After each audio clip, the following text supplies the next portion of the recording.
manje eyisola ukuthi ngasekuqaleni kuba wavela waphila nami ngoba wayesupport ibhoka kuyize umkhulu wayesupport umgqumeni impilo noma i-lifestyle yami mina engiyiphilayo impilo kaMgqumeni uyabona mina isikhathi esiningi ngikhuluma ngoba sengicasuliwe uyabo uma ngingacasulwanga ngiyahlonipha nje ngiyiphothela izandla namehla amakhulu ngwagobise iy'nqophe ngovala kodwa uma usungithintile unyathelo ikhona ngivuka umbhejazane ungizwe mkhulu ziningi into ayithanda kumina okuyinkani kuwunsizwa nenkani nokuzethemba nanokuba nothando nje lokuphila nabantu nanokuba usizo emphakathini kubantu nanokuba neqiniso ngoba iyona nto-ke nongizwe nje eyagcina esiyenza ukuthi angikhonze yabona mina ngihlakaniphela lokudlula uJesu yabona lalela owangibuza mina imibuzo oyibuza abalandeli ngethela ukuzoba yi-fan kaMthandeni you got a wrong person to interview finish ukhathi-ke no-Vodacom kanye including Jonathan D including uDukes amakhampani amakhulu anginikeza umholo angiholela njalo ngenyanga when the style started selling and we couldn't work out why it was selling so fast and then we connected ebese ngiba no-Vodacom okungamakhampani amakhulu engicabanga ukuthi asathinteka kwi-brand yami njengegcokanelisha ngoba iy'ngane zami ziyaphila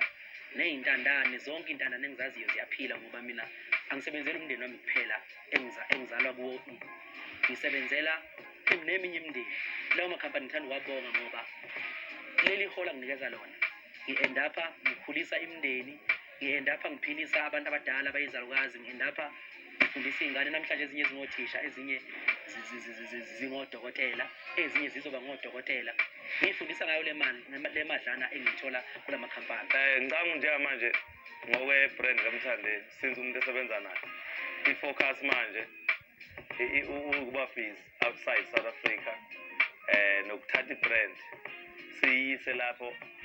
umculo kaMaskandi ongazange azafike khona wena uMakhwelo uyingonyama iyakhala inkomo emthonjeni ngaphandle kwala makhampani lawo Vodacom nama-sim card nani ngiyacabanga ukuthi in future kufanele ukuthi ngibe ney'mpahla eziyi-brand eqondene ngqo negcokamelisha ngoba ngiwuqophile umlando kwaZulu ngawuqopha umlando eyinsizweni nasemajongweni agqoka yonke into engiyigqokayo enza yonke into engiyenzayo asho yonke into engiyishoyo uyabona kahle ngiyi-role model yawo wonke umuntu osewumuntu omusha oyinsizwa kwaZulu kuney'nsizwa lapha ey'njengokhwalithi kuno-Big Zulu abaphila lempilo yoshuni engiphilayo nalo-ke iqaqa lo umgodi uSolizile naye futhi ngiyi-role model yakhe nezinto ey'ningi kuSolizile sengimqamba igama elisha-ke manje yabo le album ephumile nje amavolovodo yegcokamelisha amavolovodo akuthena umgodi manje sekuyiqaqa ngoba lo muntu ngambona eThekwini ejabula egxumagxuma nabalandeli bami ngidlala estage umuntu onuke njengalapha iqaqa lelo kwaZulu-ke niyazi bayazi abantu ukuthi iqaqa yini iqaqa yesinye isilwane into enuka idlula nje laphana 15 kilometers uyabona iqaqa-ke lelo igama lakhe nje lisho umgodi iqaqa nanokuthi lowo muntu uyifeni yami uNkulunkulu wami yabo into eSoviyani ngimbiza kanjalo-ke noma inyanyisa ngezinto ezinye ebuyizenza iyanyanyisa kodwa ngiyafisa ukuthi iqhubeke ibe ne-energy yokufisa ukuthi ifane negcokama lokho kwenza ukuthi uMthandeni naye ehlale eqaphile izingidabukisa lento ukuthi ba-wrong abalandeli bami uma benyanya iqaqa uyabona akukhuthazi ukuthi abantu uma ngithi abakhonze kwi-Discover FM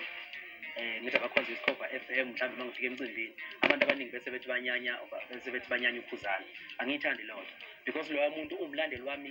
wokuqina loya muntu ziningi izinto azenzayo ey'khombisa ukuthi uyangithanda igama nje lonke lisuelisho ngathini igama nje lonke lisuelisho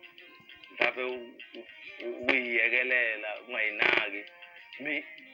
intothoviyane uswele izinyo umgodi puppet master nawe fuhlela mfowethu nawe lethe lakho ufana nentombi ekuthandayo kodwa manje othola ukuthi lokhu ishaya ngomzimba nje uyabona into uzoyishela ungayisheli lokhu ishaya ngomzimba nje unesikhwele esinjalo loya muntu uyangithanda loya muntu uyabona uyisono kahle kahle kimi so umuntu okuthiwa uzonda loya muntu noma unyanya loya muntu umnyanyela mina ngibuka kuyisono esikhulu phambi kaNkulunkulu lokho ngoba lowa muntu loyana ungamnyanyela izenzo zakhe azenzayo uma ebona mina njenge-crush yakhe ngoba sho ngiyi-crush yakhe ngoba vele lobudoda bakaphelele kahle. So-ke akulona icala lelo uma ukuthi ngiyi-crush yakhe, uyabona. Asikho isidingo sokuthi abantu bemnyanye ngaleyo ndlela. Yonke indawo la ngihamba khona siyamnyanya, yabona. Bathi bayamnyanya, yabona. Abayinyanyele nje iqaqa uma belinyanya mina ngihappy ngokuthi lo mlandelo wami liyangithanda. Philizo, here's Omaskar.